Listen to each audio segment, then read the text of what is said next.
nang ang tumayo at pagkamatanaw ninyo ang tunay na kalagayan ko. Ganito kasi yan.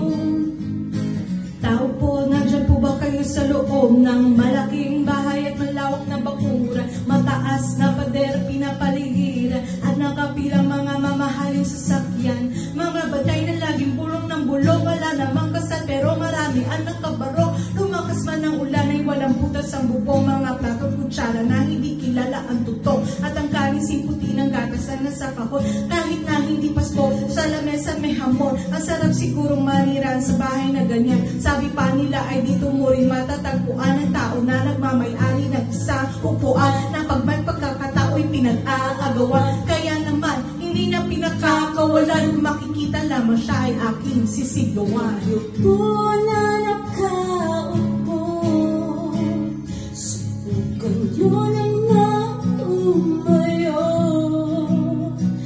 at pagkamatanaw ninyo ang tunay na kalagayan ko. Mawalang galang na po sa taong nakaupo. Alam niyo bang pantakal ng bigas namin ay di puno? Ang dingding ng bahay namin pinagtagpi-tagping yelo. Sa gabi ay sobrang init na tumutunaw ng yelo na di kayang bilhin upang ilagay sa inumin. Pinakulong tubig sa lumang takuling uling-uling gamit ng panggatong na inano lamang sa estero na nagsisiping kusina sa umagay aming banyo ang aking inay. May kayamanan isang kaldero na nagagamit ng pag-aking ama ay sumweldo pero kulang na kulang pa rin. Ulam na tuyot asin ang 50 pesos sa maghapoy pagkakasyahin. Di ko alam kung talagang maraming harang o mag-asang ang bakod o nagbubulag-bulagan lamang po kayo. Kahit sa dami ng pera nyo, walang doktor makapagpapalinaw ng mata ninyo. Kaya Kung masyadong halata, bato-bato sa langit, ito na ay huwag magalit.